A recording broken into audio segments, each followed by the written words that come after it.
Isang mapayapang araw sa iyo. Welcome sa Living Gospel, isang pag-aaral mula da Biblia.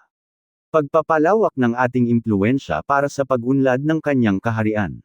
Teksto, Unang Kronika Kapitulo 4 versikulo 9 hanggang 10, KJV. Pamagat, Go Wider, mula sa personal na panalangin tungo sa pagpapalawak ng kaharian. Teksto, Unang Kronika Kapitulo 4 versikulo 9 hanggang 10, KJV. Mga kapatid, nais kong magsimula sa isang tanong. Naranasan mo na bang ipanalangin ito? Panginoon, gamitin mo pa ako. Panginoon, palawakin mo ang aking paglilingkod. Panginoon, bigyan mo ako ng mas maraming pagkakataong makapaglingkod. Marami sa atin ang ganyan ang panalangin, at walang masama doon. Ngunit napansin ninyo ba, bago palawakin ng Diyos ang ating impluensya, inaayos muna niya ang ating puso. Hindi interesado ang Diyos na palakihin ang ating pangalan, mas interesado siyang palakihin ang kanyang kaharian sa pamamagitan natin. Maraming mananampalataya ang humihingi ng mas malaking pagkakataon, mas malawak na paglilingkod, o mas malaking epekto. Ngunit madalas nating nakakalimutan, bago pagpalawakin ng Diyos ang ating impluensya, sinusuri niya muna ang ating mga layunin.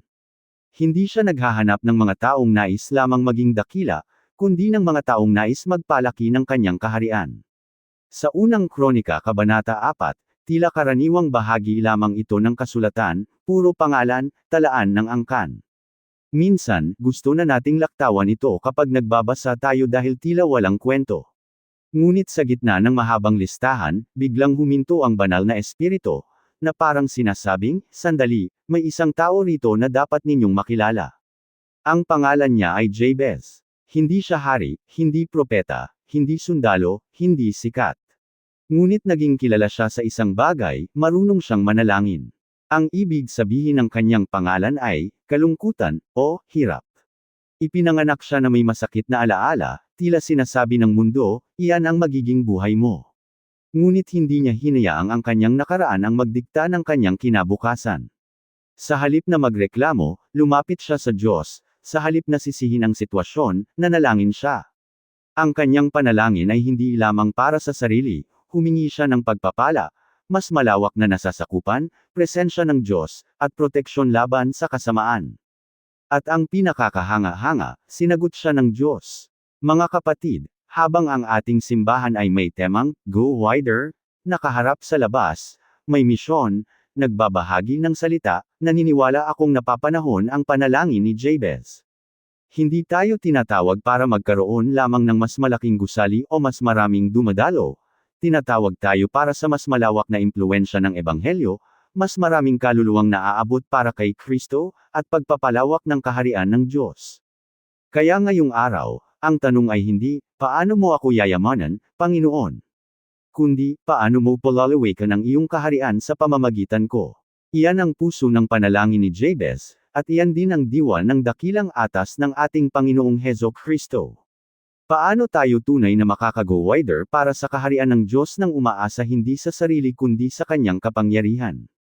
O ano ang dapat mangyari sa ating buhay bago tayo pagkatiwalaan ng Diyos ng mas malawak na impluensya? Sasagutin ito ng panalangin ni Jabez, may 5 prinsipyo na dadalhin tayo mula sa personal na panalangin tungo sa pagpapalawak ng kaharian, WIDER. W. Pagsamba, worship, paghanap sa pagpapala ng Diyos. I. Impluensya, influence, paghingi ng mas malawak na nasasakupan. D. PAGDEPENDE, dependence, pag-asa sa kamay ng Diyos. A. Pagpapalakas, empowerment, paghingi ng tagumpay laban sa kasamaan. R. Pag-abot, reaching, pagbabahagi ng pagpapala ng Diyos.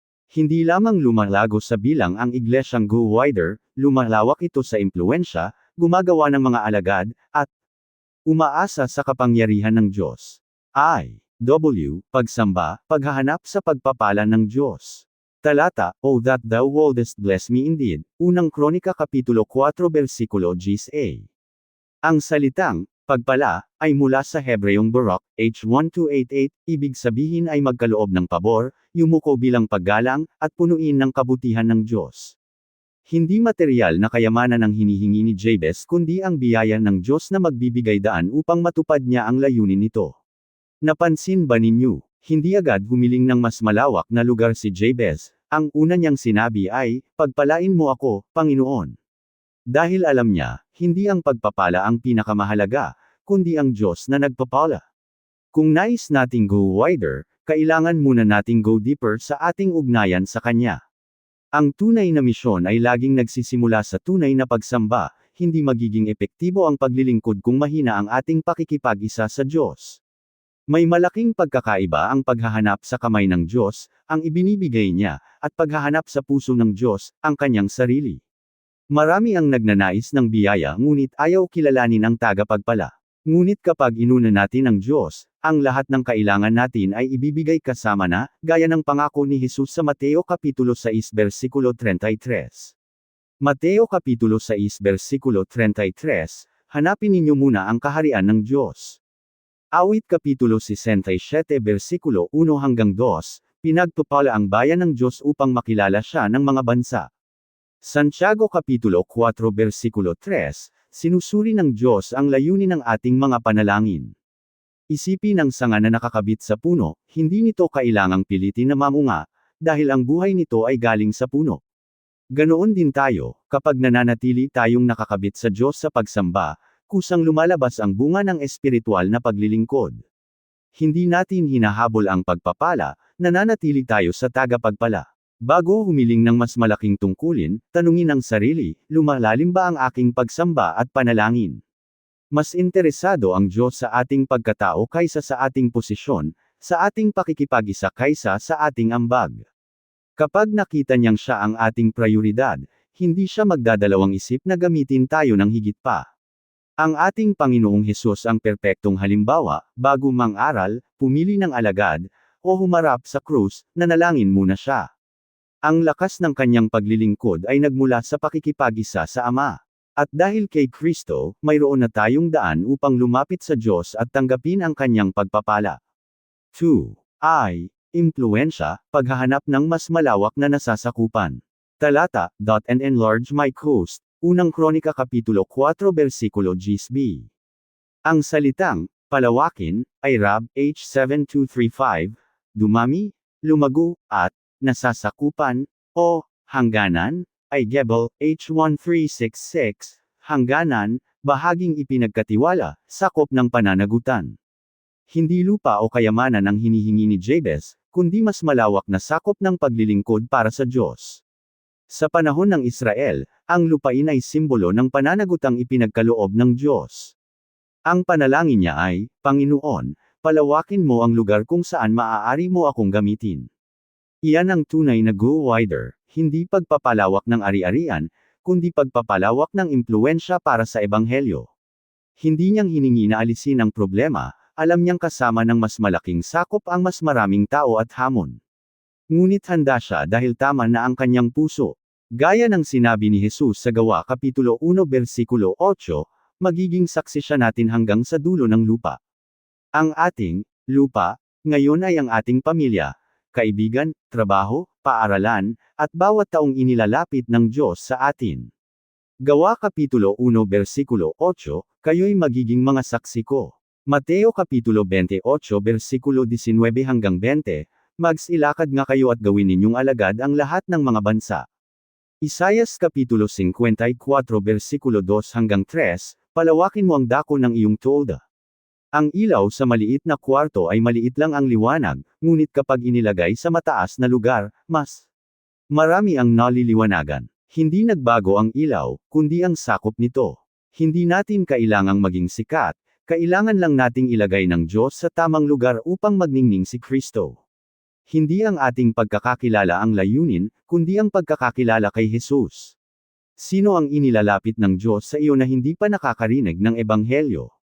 Minsan akala natin ang go wider ay pagpunta sa malalayong lugar, ngunit madalas nagsisimula ito sa kapitbahay, katrabaho, o kamag-anak.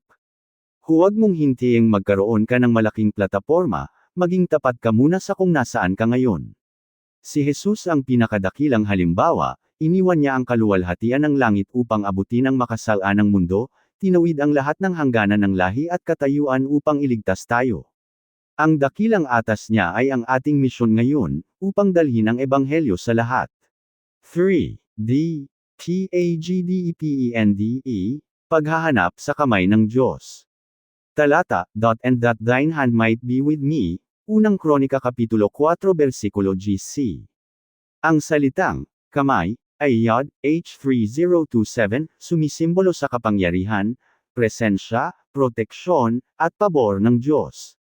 Alam ni Jabez ang katotohanan, mas malaking sakop ay nangangailangan ng mas malalim na pagdepende sa Diyos. Hindi sapat ang mas malawak na paglilingkod kung wala ang presensya ng Diyos. Marami ang gustong magtagumpay ngunit ayaw umasa sa Diyos, minsan kapag lumalaki na ang paglilingkod, humihina naman ang panalangin. Ngunit ganoon ba si Jabez? Hindi, humingi siya, huwag mo akong hayaang maglingkod nang wala ka. Gaya ng sinabi ni Moises, kung hindi sasama ang iyong presensya, huwag mo na kaming paalisan dito. Anong silbi ng malaking simbahan kung wala ang kapangyarihan ng Diyos? Mas mabuti ang maliit na paglilingkod na kasama ang Diyos kaysa malaking gawain na puro tao lamang. Juan Kapitulo 15 versikulo 5, kung wala kayo sa akin, ay wala kayong magagawa. Exodo Kapitulo 33 versikulo 15, ang kahilingan ni Moises. Gawa Kapitulo 11 versikulo 21, at ang kamay ng Panginoon ay sama sa kanila, dahilan ng paglago ng pananampalataya. Ang batang tumatawid sa kalsada ay alam ang mga patakaran ngunit kusa pa ring humahawak sa kamay ng magulang, dahil alam niyang doon ang kaligtasan at gabay. Ganoon din tayo, habang lumalawak ang ating misyon, mas kailangan nating hawakan ang kamay ng Diyos, ang ating katiyakan ay wala sa sariling kakayahan, kundi sa Kanya. Habang ipinapanalangin nating, palawakin mo ang iyong gawain, huwag kalimutang ipanalangin din, manatili ka sa amin. Bilang magulang, pinuno, o manggagawa, hindi sapat ang ating lakas, karunungan, o galing, kailangan natin ang gabay at kapangyarihan ng Diyos sa bawat hakbang. Bagamat anak ng Diyos si Jesus, namuhay siya sa ganap na pagdepende sa Ama, laging nananalangin bago kumilos. At ngayon, ibinigay niya sa atin ang banal na Espiritu upang lagi tayong kasama, kaya walang misyon na imposible kung kasama natin siya. IV. Pagpapalakas, paghahanap ng tagumpay laban sa kasamaan. Talata, and that thou wouldest keep me from evil, that it may not grieve me, unang Kronika Kapitulo 4 versikulo GSD. Ang salitang, kasamaan, ay Ra, H7451, tumutukoy sa kasalanan, kapahamakan, at anumang bagay na maglalayo sa atin sa Diyos. Alam ni Jabez, habang lumalawak ang impluensya, mas tumitindi rin ang laban. Kapag seryoso tayong naglilingkod, asahan nating seryoso ring haadlang ang kaaway. Hindi hiningi ni Jabez na alisin ang lahat ng pagsubok, kundi ingatan siya sa gitna ng laban. Kapag wala tayong ginagawa para sa Diyos, bihira tayong gambalain, ngunit kapag nagsimula tayong magbahagi ng ebanghelyo, dadami ang tukso, panghihina ng loob, at atake. Kaya ang panalangin niya ay, huwag mong hayaang sirain ng kasamaan ang iyong ipinapagawa sa akin. Mateo Kapitulo 6 versikulo 13, at huwag mo kaming ipahintulot sa tukso, kundi iligtas mo kami sa masama. Efeso Kapitulo 6 versikulo 11, isuot ninyo ang buong baluti ng Diyos. Ikalawang Tesalonika Kapitulo 3 versikulo 3, ang Panginoon ay tapat at mag-iingat sa atin.